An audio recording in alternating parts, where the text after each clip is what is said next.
Hello friends, this is sir. हमें उम्मीद है आप सभी स्वस्थ और अच्छे होंगे और आपकी प्रिपरेशन भी बहुत अच्छे से चल रही होगी। हम लोग सीटेट मैथ को शुरू करने जा रहे हैं, जिसको चैप्टर वाइज करेंगे। और ये वो 15 क्वेश्चंस हैं जो नंबर बेस होते हैं क्वेश्चंस। और ये आप सभी जानते होंगे सिंपल भी रहते हैं, लेकिन अगर इन्हीं क्वेश्चंस में जो कॉन्सेप्ट रहते हैं वो कुछ अलग तरह के कॉन्सेप्ट होते हैं। अगर हमने उन क्वेश्चंस को नहीं देखा है, प्रीवियस ईयर क्वेश्चंस को नहीं लगाया है, तो बहुत दिक्कत हो जाती है कि हम 15 के 15 सही कर पाए। और आप सभी जानते होंगे कि अगर ये क्वेश्चन किसी से गलत होते हैं, मतलब वो अपने स्कोर को कहीं ना कहीं खराब कर रहा है। ठीक है, तो यहाँ पर जो मोस्टली चैप्टर्स रहते हैं वो नंबर सिस्टम से क्वेश्चन सबसे ज्यादा पूछे जाते हैं। दूसरा फ्रैक्शन से पूछे जाते हैं, एलसीएम एचसीएफ से पूछे जाते हैं। आपके मेंसुरेशन यानी 2D 3D, जहां पर आपका एरिया भी आ जाता है, वॉल्यूम भी आ जाता है, उससे रिलेटेड क्वेश्चन खूब पूछे गए हैं। और सबसे ज्यादा ज्यामिति से भी क्वेश्चन पूछे जा रहे हैं। तो ये 5-6 चैप्टर्स हैं जहां से क्वेश्चन पूछे जाते हैं, 15 क्वेश्चन। ठीक है, आज हमने जो पहला चैप्टर लिया है वो नंबर सिस्टम है, संख्या पद्धति है। जितने कॉन्सेप्ट आपके 2022, 23, 24 में पूछे गए, उन सभी कॉन्सेप्ट को सबसे पहले हम समझेंगे। इसके बाद इससे रिलेटेड एक दूसरा क्लास बनाएंगे, जिसमें जितने भी लगभग 50 प्रीवियस ईयर क्वेश्चंस जो रहेंगे उनको करवाएंगे। ठीक है, तो आज हम लोग देखते हैं कि इसके जितने कॉन्सेप्ट्स हैं उनको बहुत स्पीड में समझेंगे, क्योंकि टाइम आपका ज्यादा वेस्ट होना।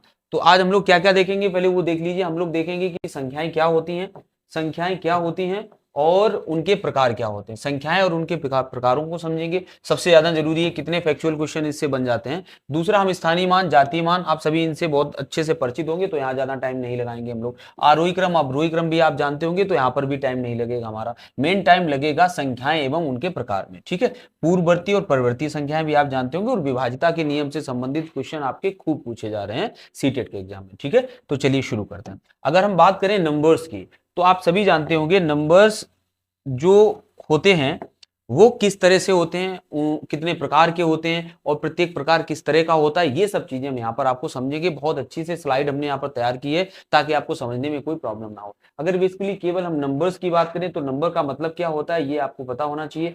वो नंबर्स उसे कहते हैं जिससे कि हम क्या करते हैं, मेजर करते हैं। किसी चीज को हमें मापना होता है तो नंबर्स का यूज किया जाता है। काउंटिंग करनी होती है तो हम नंबर्स का यूज करते हैं। और अगर हमें किसी को नाम देना होता है, जैसे कहीं पर 5 लोग खड़े हैं तो हम उनको बोलेंगे क्या, तो हमें उनको नाम दे दिया है कि हम उसको डिनोट करेंगे 5 से। तो ये क्या है, नंबर है। तो संख्याएं क्या होती है ये सभी जानते हैं। जरूरत पड़ती है उनके प्रकारों की कि वो क्या होते हैं। तो सबसे पहली बात करें, नंबर्स दो तरह के होते हैं। एक होती है वास्तविक संख्याएं और दूसरी होती है काल्पनिक संख्याएं। अगर हम वास्तविक संख्याएं की बात करें तो दैनिक जीवन में जिन संख्याओं का प्रयोग हम लोग करते हैं, हम लोग अपने पूरी अपने एक तरह से कह लें यूनिवर्स में जो मैथमेटिक्स चलती है, जो लॉज चलते हैं, वो किन संख्याओं पर आधारित होते हैं, वास्तविक संख्याओं पर आधारित होते हैं। द नंबर विच एग्जिस्ट, जो यहां पर एग्जिस्ट करते हैं। काल्पनिक संख्याएं वो होती हैं जो हमारे दैनिक जीवन में किसी भी तरह के प्रयोग नहीं की जाती, उनको हम काल्पनिक संख्याएं कहते हैं। और इनसे रिलेटेड क्वेश्चन एग्जाम में पूछे भी नहीं जाते हैं काल्पनिक संख्याओं से रिलेटेड। जैसे आप देख लीजिए, अगर आप -5 का रूट लेना चाहें तो आप स्क्वायर रूट नहीं ले सकते हैं इसका। ठीक है, तो इस तरह की संख्याएं जो बनेगी वो क्या बनेगी, काल्पनिक संख्याएं। ये हमारा सिलेबस का पार्ट नहीं, उसको छोड़ दीजिए। हम बात करते हैं वास्तविक संख्याओं की। वास्तविक संख्याएं भी कितने प्रकार की हो सकती हैं। या तो वास्तविक संख्याएं पूर्णांक होंगी, या तो वास्तविक संख्याएं किस रूप में होगी, पूर्णांक होंगी। पूर्णांक मतलब 1, 2, 3 या -1, -2 पूर्णांक रूप में हो सकती है। या फिर भिन्न के रूप में हो सकती है। या किस रूप में हो सकती है, भिन्न के रूप में हो सकती है, जैसे कि 1/2, 7/8, इस तरह की संख्याएं हो सकती हैं। और या इसका एक और प्रकार हो सकता है, जैसे दशमलव के रूप में। पूर्णांक संख्या और किस रूप में हो सकती है, दशमलव के रूप में हो सकती है। जैसे 0.25 हो गया, 0.333 और ऐसे इनफाइनाइट तक आप चले जाइए। तो ये जो नंबर्स होते हैं, इन सभी प्रकार के नंबर्स को क्या कहा जाता है, वास्तविक संख्याएं कहा जाता है। वही यहाँ पर एग्जांपल्स भी आप देखोगे तो वही चीज लिखी है। देखिए, जैसे कि +7 -7 है ना, तो दोनों तरह के पूर्णांक यहाँ पर हो जाते हैं। वो हम आगे देखेंगे कि वास्तव में पूर्णांक कितने प्रकार के होते हैं और क्या होते हैं। बाकी भिन्न विधि और सभी तरह की थी। देखिए यहाँ पर वर्गमूल लिया गया है। 4 का वर्गमूल आप लोगे तो 2 आ जाता है, लेकिन √5 करोगे तो इसका वर्गमूल भी आएगा, बट वो डेसिमल में आएगा। यानी कि इस तरह की नंबर्स जहां कहीं भी लिखे होते हैं तो वो सभी क्या कहलाते हैं, वास्तविक संख्याएं कहलाती हैं। अब हम लोग आगे चलते हैं। ठीक है, बहुत ज्यादा टाइम नहीं लगाएंगे, आपको एक रफली आइडिया होना चाहिए जो कि आपके एग्जाम में आते हैं कॉन्सेप्ट उनका, ठीक है। वास्तविक संख्याएं, क्योंकि काल्पनिक संख्या हम लोग छोड़ चुके हैं, अब उनकी बात नहीं करेंगे, अब हम बात करेंगे वास्तविक संख्याओं की। वास्तविक संख्याएं क्या होती हैं? देखिए, रियल नंबर्स की अगर हम बात करें तो रियल नंबर्स भी दो तरह से डिवाइड किया जा सकता है। एक होता है परिमेय संख्याएं जिसे रेशनल नंबर कहा जाता है, और एक होता है अपरिमेय संख्या जिसे इर्रेशनल नंबर कहा जाता है। ऐसा कोई भी कॉम्पिटिटिव स्टूडेंट नहीं होगा जो ये ना जानता हो कि परिमेय संख्याएं क्या होती हैं। वो सभी संख्याएं जिनको आप पी अपॉन क्यू के रूप में डिनोट कर सको, वो संख्याएं क्या कहलाती हैं? परिमेय संख्याएं कहलाती हैं। बस शर्त ये होती है कि यहाँ पर q does not equal to 0, q 0 के बराबर नहीं होना चाहिए, यानी कि q का मान, हर का मान 0 नहीं होना चाहिए। आप अगर यहाँ पर 1/2 एग्जाम्पल के तौर पर लिख सकते हो, और 4 भी लिख सकते हो, क्योंकि 4 की बटे भी क्या किया जा सकता है? 1 किया जा सकता है। बस रिमेंबर क्या रखना है कि q का मान 0 नहीं होना चाहिए। तो ये सभी संख्याएं कैसी कहलाती है? परिमेय संख्या। जरा इनको देख भी लीजिए, जैसे 2/3 आपको पता ही, 8/1 पता ही, -5/1 है ना। तो ये भी जरूरी नहीं है कि केवल पॉजिटिव वैल्यू ही हो, तो परिमेय संख्या निगेटिव वैल्यू में भी हो सकती है। और नेक्स्ट देखिए, ये डेसिमल दिया गया, क्या दिया गया? 0.5555, 4 टाइम 5 दिया गया। तो इसको आप अगर आप सिंप्लीफाई करोगे तो कैसे कर सकते हो? 555 और डिवाइडेड बाई कितना कर सकते हो? 1 2 3 10,000, ठीक है, 4 टाइम 0। तो इस तरह से आप इसको भी किस रूप में आपने लिख दिया? जाके P अपॉन Q के रूप में इसको लिख दिया, यानी ये भी हमारी कौन सी संख्या हो जाएगी? परिमेय संख्या हो जाएगी। बाकी 22 ये देख लीजिए, सबसे जरूरी बात ये है, यहां पर कंफ्यूजन आती है कि 22/7 और यहां पर लिखा है पाई का मान, ठीक है। 22/7 की जब बात आए, अगर आपसे पूछा जाए कि 22/7 क्या है, तो ये तब जाएगी रेशनल नंबर है, मतलब परिमेय संख्या है। लेकिन अगर इसी का मान, क्योंकि ये कंसीडर किया जाता है कि पाई का मान 22/7 होता है, लेकिन बिल्कुल एग्जैक्ट वैल्यू 22/7 नहीं होती, अब आपको क्लियर कर दें।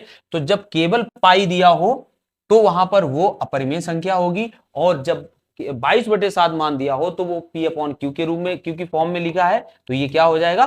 परिमेय संख्या हो जाएगी। अब यहां तक क्लियर आपको हो गया होगा परिमेय संख्या तक। हम लोग आ जाते हैं अपरिमेय संख्या। अपरिमेय संख्याएं वो होती हैं जिनकी, देखिए आप यहां पर इसको एग्जैक्ट रूप में आप नहीं निकाल सकते। जैसे इसके दूसरे एग्जांपल आप देखिए, जहां से आप बेटर अंडरस्टैंड कर पाओगे। यहां पर देखिए 0 पॉइंट और ये वैल्यू जा रही है, और ये वैल्यू कहां तक जाएगी? इनफाइनाइट तक जाएगी। जैसे यहां हमने बताया था Q शुड नॉट बी 0, तो मतलब क्या है? जब 0 किसी भी संख्या के बटे अगर 0 हो जाता है तो उसका मान कितना आता है? इनफाइनाइट मान आ जाता है। इनफाइनाइट मान हमें नहीं चाहिए, यानी वो परिमेय फिर नहीं रहेगी। और यहां पर वही चीज शो हो रही है। यहां पर पाई के मान की अगर ही हम बात कर लें तो ये मान आप करते चले जाओ, कभी खत्म ना होने वाली सीरीज बन जाएगी। तो जब ऐसा कोई मान हो जिसकी फाइनाइट वैल्यू प्राप्त ना हो सके, तो वहां पर उसे हम क्या कहते हैं? अपरिमेय संख्या कहते हैं। बाकी एग्जांपल्स आपके सामने लिए, पूर्ण वर्ग संख्या नहीं है 11, तो इसको मान, जब आप इसका मान निकालोगे तो एक अनलिमिटेड टाइम तक ही जाएगा, मतलब एंड नहीं होगा इसकी सीरीज का। तो ये कैसी हो जाएगी? अपरिमेय संख्या। आई होप आपको दो चीजें, देखिए ये रिलेट मत कीजिए कि वास्तविक संख्याओं के प्रकार क्या होते हैं, भूल जाइए। आपको केवल ये पता होना चाहिए कि वास्तविक संख्याएं क्या होती हैं। वो संख्याएं जो हम लोग इस वर्ल्ड में यूज होती हैं, काउंटिंग में यूज होती है, मेजरिंग में यूज होती है, नेमिंग में यूज होती है, किसी भी तरह से गणित के प्रयोग में जो संख्याएं यूज होती हैं वो वास्तविक संख्याएं कहलाती हैं। जो कि 3 तरह से हो सकती हैं, या तो पूर्णांक संख्याएं होंगी, या भिन्न संख्याएं होंगी, या फिर दशमलव संख्याएं होंगी, ठीक है। ये हो गया। दूसरा, आपको ये चीज ठीक है, लेकिन इंडिविजुअली आपको पता होना चाहिए कि परिमेय, जो आपके एग्जाम के हिसाब से हम बता रहे हैं कि परिमेय की, आपको लिखने को तो आएगा नहीं कि वास्तविक संख्याओं के प्रकार बताइए, तो आपको ये पता होना चाहिए कि परिमेय संख्या क्या होती है और अपरिमेय संख्या क्या होती है। बाकी आपको हमने बता दिया कि जिसे P अपॉन Q के रूप में लिख सको, जिसकी एक डेफिनेट वैल्यू हो, वो क्या होगी? रेशनल नंबर होगी, और इस तरह की जो वैल्यू प्राप्त होती है वो इर्रेशनल नंबर होगी, ठीक है। चलिए अब बात कर लेते हैं हम लोग दशमलव संख्या। दशमलव संख्याओं में थोड़ा सा देख लीजिए, हालांकि ये आपके सिलेबस का नहीं है, लेकिन थोड़ा सा अगर कुछ सेकंड देख लेंगे तो कोई दिक्कत नहीं है, बहुत कम पूछा जाता है आपके एग्जाम में। देख लीजिए, दशमलव संख्याओं में एक शांत दशमलव होता है। शांत दशमलव का मतलब होता है जिस दशमलव को जो दशमलव खत्म हो जाता है, जिसकी वैल्यू एक लिमिटेड मतलब डेसिमल तक जाती है, उसे हम शांत दशमलव कहते हैं। टर्मिनेटिंग डेसिमल बोला जाता है, वैल्यू टर्मिनेट हो जाती है। जैसे अगर आप 1/4 को दशमलव में निकालेंगे तो क्या आएगा? 0.25 आएगा, और बस यही मान इसका खत्म हो गया, दशमलव के आगे कुछ नहीं आएगा, ये टर्मिनेट हो गया मान इसका, शांत हो गई दशमलव। तो इस तरह की दशमलव जब अपने आप में पूर्ण मान दे दे तो उसे क्या कहते हैं? शांत दशमलव कहते हैं, ठीक है। बहुत आराम से इसको देख लेंगे, बाकी आगे की चीजें ज्यादा आपके लिए फायदेमंद है। अशांत दशमलव ये होती है कि जब वैल्यू शांत ना हो, जैसे 1/3 को अगर आप दशमलव में बदलोगे तो 0.3333 और इस तरह से इनफाइनाइट तक ही चलता चला जाएगा। तो इस तरह की दशमलव जो होती है उसे क्या कहते हैं? Terminating repeating decimal. क्यों? क्योंकि यहाँ मान तो एक ही आ रहा है, लेकिन ये कैसा आ रहा है? रिपीट हो रहा है, बार बार कैसा हो रहा है? रिपीट हो रहा है। ठीक है, तो इस तरह की दशमलव ये होती है। बाकी एक होती है अशांत अनावृत दशमलव। यहां पर एक ही दशमलव, मतलब जो वैल्यू है वो एक ही है, बट कैसी है? इनफाइनाइट तक जा रही है। यहां पर वैल्यू बदलती रहेगी। देखिए पाई का मान ही देख लीजिए, तो कभी भी एक जैसा नहीं आएगा, मतलब 1 4 1 5 9 2 6 5 रिपीट नहीं हो रहा। जबकि यहां देखिए, इसको देखिए 1 7 3 सॉरी 1 3 7 1 3 7 1 1 3 7, तो रिपीटिशन ऑफ 137 है, जिसको क्या लिख सकते हो? 137 डिवाइडेड बाई 99। ये तो खैर बाद की बातें हैं, अगर आप फ्रैक्शन पढ़ोगे उसकी बातें हैं। ठीक है, फिलहाल एक ये हो गया अशांत दशमलव, जो शांत नहीं होती है और जिसके मान भी एक समान नहीं रहते हैं, चलते चले जाते हैं, वो होती है शांत अनावृत दशमलव। ठीक है, अब हम लोग आते हैं अपने पार्ट पे। जो हमारा पार्ट है वास्तविक संख्याएं क्या होती है, जो क्वेश्चंस बनते हैं जहां से वास्तविक संख्याएं, वहां पर हम लोग देख चुके थे, पता भी है क्या होती है। वहां पर देखते हैं कि वास्तविक संख्याओं को पूर्णांक संख्याओं में भी विभक्त किया जा सकता है और दशमलव अभी हम पढ़ चुके हैं। पूर्णांक संख्याएं क्या होती है? पूर्णांक संख्याएं वो होती हैं जो या तो पॉजिटिव भी हो सकते हैं, मतलब लिखने की जरूरत नहीं है, +4 +3 इस तरह से, +2 यहां से लिख लीजिए। मान लीजिए यहाँ 0 है, इसके आगे +1 +2 +3, -1 -2 -3, तो ये जो एक नंबर लाइन क्रिएट होगी, इस नंबर लाइन को क्या कहा जाएगा? इंटीजर्स कहा जाएगा। इसको क्या कहा जाएगा? इंटीजर्स। अब आपसे क्वेश्चन बने कि निम्नलिखित में कौन सी संख्या पूर्णांक नहीं है या कौन सी संख्या पूर्णांक है, तो आपको पता होना चाहिए कि चाहे पूर्णांक, आपने इतना तो जाना होगा ना कि धनात्मक पूर्णांक होते हैं और ऋणात्मक पूर्णांक होते हैं, तो चाहे वो माइनस में पूर्ण वैल्यू हो या किस में हो, चाहे माइनस में हो और या फिर प्लस में हो, चाहे माइनस में हो और या किस में हो, प्लस में हो, इस दोनों तरह के जो मान होते हैं वो पूर्णांक के अंतर्गत आते हैं। जीरो के बारे में हम आपको क्लियर कर दें, जो कि मोस्टली क्वेश्चन यहां से बन सकता है कि जीरो ना तो धनात्मक होता है, ना तो ये धनात्मक होता है और ना ही ये ऋणात्मक होता है। ठीक है, तो ये चीज याद रखना, डायरेक्ट क्वेश्चन क्योंकि अभी ये बन रहे हैं हाल फिलहाल के एग्जाम में आपके, जीरो ना तो धनात्मक होता है ना ही ऋणात्मक में इसको कंसीडर किया जाता है। बाकी जीरो के उस तरफ वैल्यू कैसी होती, धनात्मक होती है, और इधर कैसी होती है। एक और छोटी सी बात कि दो पूर्णांकों के बीच का अंतर कितना होता है? दो किन्हीं भी लगातार दो पूर्णांकों के बीच का अंतर सदैव कितना होता है? 1 होता है। ठीक है, चलिए तो यहां तक हमारा हो गया, आगे देखते हैं। चलिए देखते हैं क्या है इसमें। आपको ये पता होना चाहिए, पूर्णांक आपने पता कर लिया कि क्या होते हैं, चाहे जीरो हो, पॉजिटिव हो या निगेटिव हो, वो सभी पूर्णांक कहे जाएंगे। तो वही यहां पर लिखे हैं, ऋणात्मक पूर्णांक, धनात्मक पूर्णांक और जीरो दोनों से अलग। तो जीरो ना तो धनात्मक है ना ही ऋणात्मक है, अभी हम आपको बता चुके हैं और इनके एग्जाम्पल भी आपको हम बता चुके हैं।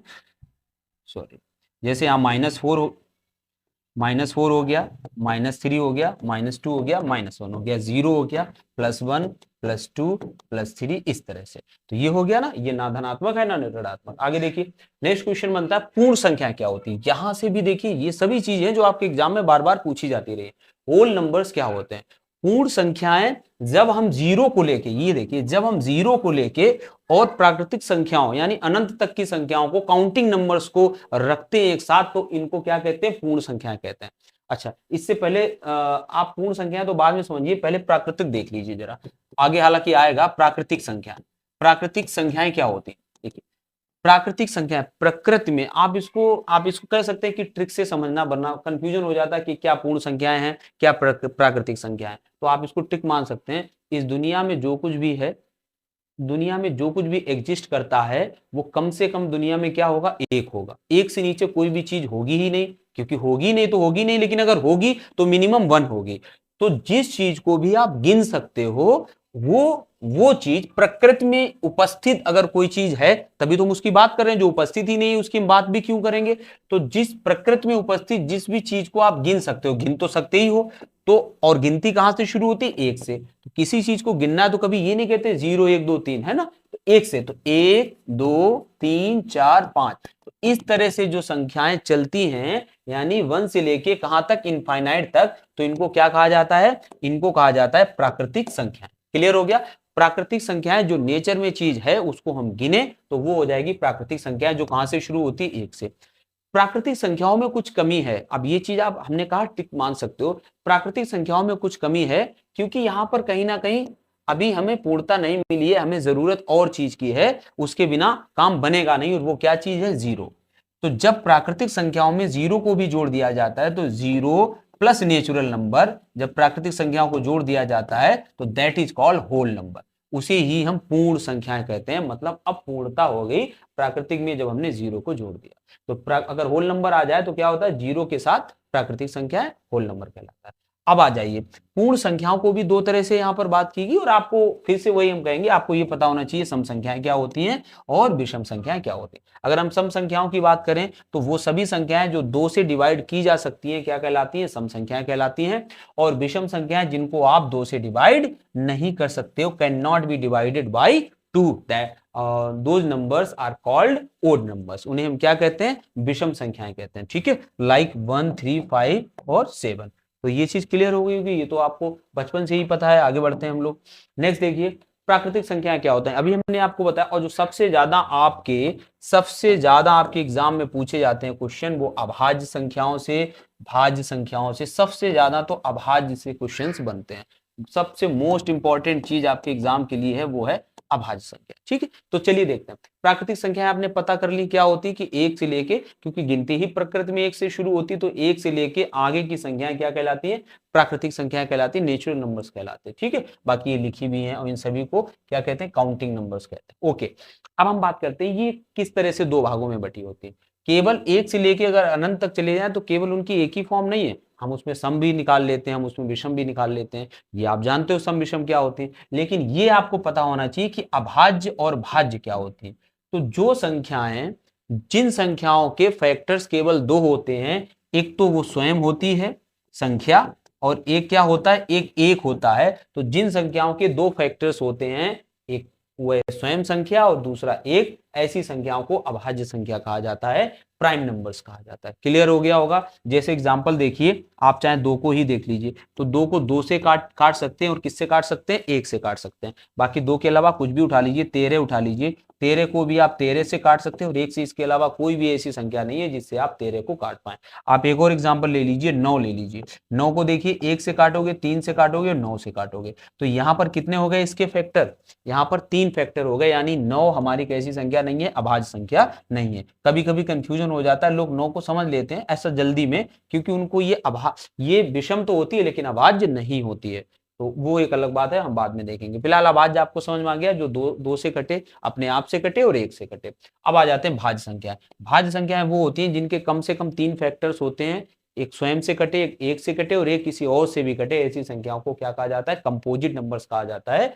जैसे कि 4, 6, 8, 4, 9, 10। देखिए, 4 को किससे काट सकते हैं, 4 को 1 से काट सकते हैं, 2 से काट सकते हैं और 4 से काट सकते हैं, 3 हो गए। इसी तरह आप किसी का भी चेक कर सकते हो, वो सभी क्या कहलाएंगे, भाज्य संख्याएं कहलाएंगे। ठीक है, तो ये हो गया। यहां पर एक क्वेश्चन बहुत ज्यादा रेज होता है कि सबसे छोटी अभाज्य संख्या क्या होती है। तो सबसे छोटी अभाज्य संख्या, सबसे छोटी अभाज्य संख्या क्या होती है, 2 होती है। सबसे छोटी अभाज्य संख्या 2 होती है, और एक ही ऐसी संख्या है जो सम भी है। तो अगर ये पूछा जाए वह कौन सी सम संख्या है जो अभाज्य है, तो वो 2 ही ऐसी संख्या है जो सम भी है और अभाज्य भी है।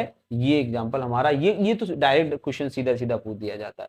दूसरा यहाँ पर होती है पहली भाज्य संख्या क्या होती है। तो ये ना सोचना कि 2 से अगर अभाज्य शुरू होता है तो भाज्य 3 से शुरू हो जाएगा, क्योंकि 3 भी क्या होती है, 3 भी एक प्राइम नंबर है, 3 भी एक अभाज्य संख्या है। तो जो भाज्य शुरुआत होती है भाज्य की, वो कहां से होती है, 4 से होती है शुरुआत। ठीक है, ये पॉइंट क्लियर हो गया होगा। अब बात एक चीज यहां पर छूट रही है, वो बहुत जरूरी है बताना, वो बात ये है कि जीरो फिर क्या है। तो जीरो के बारे में कभी भी क्वेश्चन बने, और बने हैं, जब हम नेक्स्ट इसका करवाएंगे क्लास तब आपको दिखाएंगे कि डायरेक्ट क्वेश्चन इसी से डायरेक्ट क्वेश्चन बनेंगे आपके। तो जीरो क्या होती है, जीरो की अगर हम बात करें तो जीरो ना तो भाज्य होती है, ना तो भाज्य होती है और ना ही अभाज्य होती है। जीरो ना तो भाज्य होती है और ना ही अभाज्य होती है। ये चीज क्लियर आपको यहां पर हो गई होगी। ठीक है, चलिए आगे देखते हैं। देखिए आगे क्या कह रहा है, ये कह रहा है सहअभाज्य संख्याएं। कितने क्वेश्चन आपके बने हैं ट्विन प्राइम नंबर से और सहअभाज्य संख्याओं से। तो पहले देख लेते हैं सहअभाज्य संख्याएं क्या होती है। सहअभाज्य संख्याएं, जो सह माने आपस में खुद में, और जो कैसी हो, प्राइम नंबर्स हो, जैसे जिनका आपस में कोई भी कॉमन फैक्टर ना हो तो ऐसी संख्याओं को क्या कहते हैं, सहभाज्य संख्याएं कहते हैं। इनका कॉमन फैक्टर आप कह सकते हैं केवल एक होता है। एक से दो भी कटेगा, एक से तीन भी कटेगा, लेकिन कोई भी ऐसी चीज नहीं होगी जिनसे दोनों संख्याएं कट जाएं। वहीं पर 16 अपने आप में डिविजिबल होगा कई सारी संख्याओं से, और 9 भी होगा, लेकिन आपस में ये किसी भी तरह से कॉमनली किसी संख्या से डिविजिबल नहीं है। तो यानी कि ये दोनों 16 और 9 कैसे हो गए, को प्राइम नंबर्स हो गए। वहीं पर जैसे हम बात करें, अगर अगर सपोज करो 9 और 12 की बात करें, तो 9 और 12 को प्राइम नहीं है, क्योंकि इसको आप 3 त्रिक 9 और 3 चौक 12, इसको आप काट सकते हो 3 से 9 को भी काट सकते हो और 12 को भी काट सकते हो। अब आपको समझ में आ गया होगा कि वो संख्याएं जो आपस में नहीं कटती हैं क्या कहलाती है, को प्राइम नंबर्स कहलाती हैं। आगे देखिए ट्विन प्राइम नंबर्स, और आपके अभी के सीटेट एग्जाम जो हाल के हुए उनमें ये ट्विन प्राइम नंबर्स खूब पूछा जा रहा है।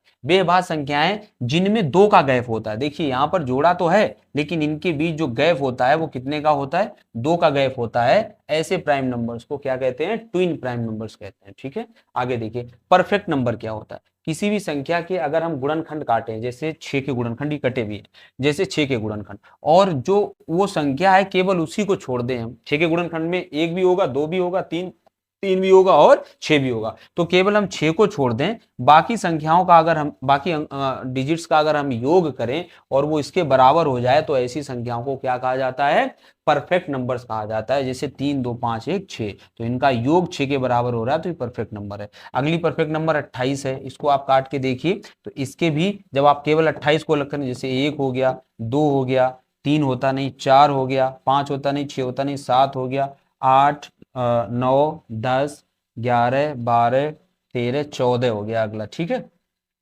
और इसके बाद सीधा 28 हो जाएगा जाके।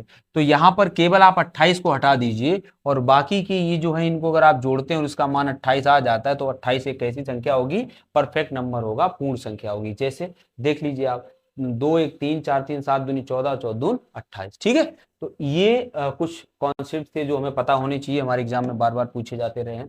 बाकी देखिए अंकों का स्थानीय मान और जातीय मान क्या होता है। देखिए स्थानीय मान और जातीय मान की बात करें, आप सभी जानते होंगे, कोई भी संख्या लिखी है, कोई भी संख्या लिखी, अगर यहाँ पर 2 का स्थानीय मान पूछा जाएगा, तो 2 का स्थान कौन सा, इकाई, दहाई, और ये सैकड़े की जगह पर है, तो यानी इसका मान कितना आ जाएगा, 200 आ जाएगा। लेकिन अगर इसकी जातीय मान की बात करेंगे, तो ये 2 ही रहेगा। ये क्या रहेगा, 2 ही रहेगा। किसी भी संख्या का उसका जो फेस वैल्यू होती है, वो उसकी क्या रहती है, फेस वैल्यू वही अंक ही रहता है। जबकि प्लेस वैल्यू की बात करें, तो जो उसका स्थान होता है वो उसका मान हो जाता है। ठीक है, तो ये हो जाएगा। संख्याओं का आरोही अवरोही क्रम, आरोही क्रम होता है बढ़ता हुआ क्रम, असेंडिंग ऑर्डर, और अवरोही क्रम होता है डिसेंडिंग ऑर्डर। तो बढ़ती हुई क्रम में जब संख्याएं लिखी जाती है वो आरोही क्रम में होती है, और खूब क्वेश्चन बनते हैं। बस थोड़ा सा डेसिमल वाली संख्याएं दे देते हैं आपको कंफ्यूज करने के लिए, बाकी इसको यहाँ ज्यादा डिस्कस करने का मतलब नहीं। एग्जाम्पल्स इसके बहुत सारे आपकी नेक्स्ट पीडीएफ में आपको मिलेंगे।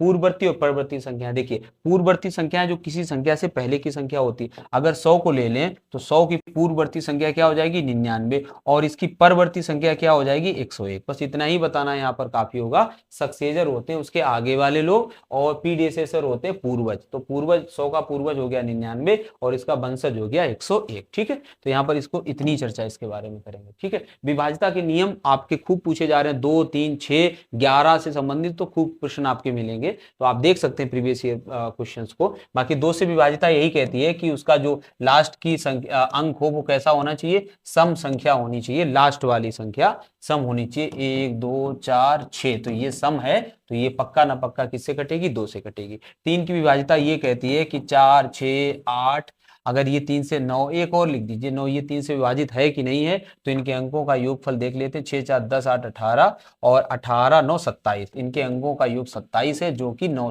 3 से क्या है, कटता है। 27 3 से कटता है, यानी ये पूरी संख्या भी 3 से कटेगी। तो अंकों का योग अगर 3 से कट रहा है, तो वो संख्या भी 3 से कटेगी। बाकी योग वगैरह देख लेना सही है कि नहीं।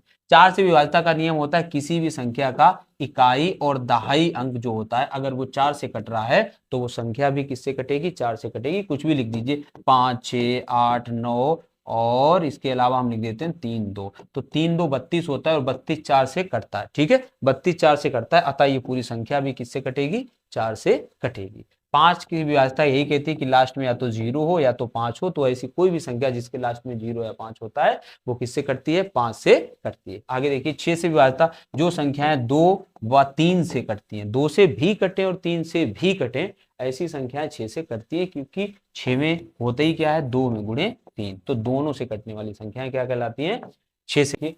विभाज्यता की जांच अगर हमें करनी हो 8, 9, 10, 11 से तो कैसे होती है, सभी आप जानते होंगे। अगर हम 8 से बात करें तो इसका इकाई अंक, दहाई अंक और सैकड़ा, ये 3 अंक अगर 8 से विभाजित हैं तो वो संख्या भी 8 से विभाजित होगी। जैसा 4 में क्या होता था, इकाई और केवल दहाई होता था। तो कुछ भी संख्या आप लिख लीजिए, बस उसका इकाई, दहाई, सैकड़ा तीनों मिलकर 8 से कटने चाहिए। 9 से विभाज्यता वही होती है जो 3 से विभाज्यता होती है, यानी संख्याओं के अंकों का योगफल किससे कटना चाहिए, 9 से कटना चाहिए। तो वो संख्याएं किससे विभाजित हो जाएंगी, 9 से विभाजित हो जाएगी, अगर उनके अंकों का योगफल 9 से कट रहा है। 10 से विभाज्यता लास्ट में 0 होना चाहिए, 0 होना चाहिए। 11 से विभाज्यता हमने कहा था सबसे मोस्ट इंपॉर्टेंट है 11 से विभाजित होने का नियम। देखिए यहां पर क्या होता है, सम स्थानों पर के, सम स्थानों पर के अंकों का योग, अंकों का योग का अंतर विषम स्थानों पर के, विषम स्थानों पर के अंकों के योग, इसका मान, मतलब सम स्थानों पर के अंकों का योग, जैसे 121 देख लीजिए या 1331 देख लीजिए, तो यहाँ पर ये पहला स्थान है तो विषम हो गया, इसके लिए विषम और कौन होगा, 3 होगा, तो 3 एक कितना होता है, 4, इनको जोड़ दीजिए, 3 एक 4 होता है। और दूसरा क्या होता है, 3, ये दूसरा स्थान है, ये चौथा, ये सम स्थान है, तो इनका योग भी कितना है, 3 3, 3 एक 4, तो ये 4 आया, ये इनका जो डिफरेंस होता है, इनका जो अंतर होता है, इनका जो डिफरेंस होता है, अगर वह 0 है या 11 का कोई गुणज आ रहा है, या 11 का कोई गुणज आ रहा है तो वो संख्या 11 से कटेगी। अगर इनका अंतर 0 या 11 का गुणज नहीं आ रहा है तो वो संख्या 11 से नहीं कटेगी। बस यही नियम होता है। इसके 2-3 एग्जांपल्स आपको आगे हम बताएंगे, तब ये और चीज क्लियर हो जाएगी। ठीक है, चलिए नेक्स्ट देखिए, ये थोड़ा सा देख लीजिए फैक्ट्स, जो आपके बहुत ही फैक्ट्स डायरेक्ट पूछे जा रहे हैं एग्जाम में। क्या है, विषम में विषम का गुणा करेंगे तो हमें विषम संख्या प्राप्त होती है। जैसे कोई विषम संख्या ले लीजिए, एक हमने विषम ली 3 और एक ली हमने 5, तो 5 3 15, तो हमें जो प्राप्त हुई संख्या वो भी कैसी है, विषम ही संख्या प्राप्त होती है। विषम में अगर सम का गुणा करेंगे तो सम प्राप्त होती है, 3 में गुणे 2 करिए तो आपको 6 यानी सम प्राप्त हुई है। विषम में प्लस माइनस विषम करेंगे तो सम मिलेगा, सीधे क्वेश्चन बनेंगे, देखना वहां पर विषम में प्लस माइनस चाहे जोड़ो चाहे घटाओ विषम को तो भी हमें सम मिलता है। जैसे कि विषम हमने 3 ले लिया और इसमें जोड़े या घटाएं, तो जोड़ने का मतलब है अगर हम 1 जोड़ देते हैं तो हमें 4 मिलता है, तो क्या मिला, सम मिला। और चाहे 1 हम घटा दें तो भी हमें क्या मिलेगा, 2 मिलेगा, वो भी क्या मिलेगा, सम। क्लियर हो गई ये बात, फैक्ट्स हैं, बस देख लीजिए। सम प्लस माइनस सम करेंगे तो सम से सम ही मिलता है, लिखने की जरूरत नहीं है, चाहे आप लिख सकते हो 2 + 2 = 4, तो सम ही मिला जाके। ठीक है, नेक्स्ट देखिए, विषम प्लस माइनस सम पे विषम मिलता है, ये चीज बहुत ध्यान रखना।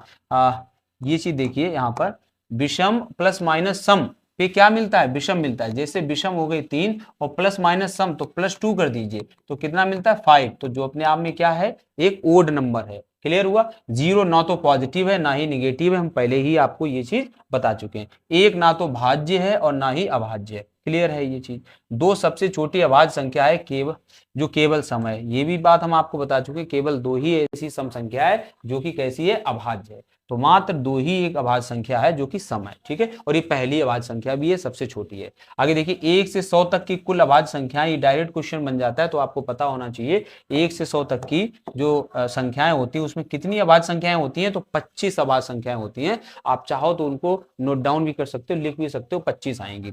यदि लगातार विषम संख्याओं का गुणा किया जाए तो परिणाम के अंत में एक भी शून्य नहीं आता है। अगर लगातार किन संख्याओं का, विषम संख्याओं का गुणा किया जाए तो उनके परिणाम के अंत में कभी भी 0 नहीं आ सकता है, क्योंकि 0 आने के लिए आपको 2 का गुणा होना ही चाहिए। किसमें होना चाहिए, 5 में। तो जब लगातार विषम संख्याएं हैं तो आप वहां पर 2 होगा नहीं, जब 2 होगा नहीं तो कभी भी 0 आएगा नहीं। और ये क्वेश्चन आपका पूछा गया था, हम आपको प्रैक्टिस में इसको करवाएंगे। ठीक है, तो यहां तक आपने देखा, हमने नंबर सिस्टम के जितने भी फैक्ट्स बनते थे, जितने भी कॉन्सेप्ट बनते थे, वो सभी आपको बताए हैं। इससे रिलेटेड आपकी प्रैक्टिस, हम आपके प्रीवियस ईयर क्वेश्चन जो 22, 23, 24 में बने थे, उन क्वेश्चन के 50 क्वेश्चन की PDF है, उसको आपको नेक्स्ट डे करवाएंगे। आज इसको देखिए, नेक्स्ट लेक्चर में आपको वो मिलेगी। तो इसके बाद हमने आपको पहले बताया 4-5 चैप्टर आपके मैथ के रहेंगे। ज्योमेट्री रहेगा, मेंसुरेशन, वॉल्यूम, जिसे 2D 3D आते हैं, उसमें एरिया एंड वॉल्यूम के क्वेश्चन क्वेश्चंस रहते हैं।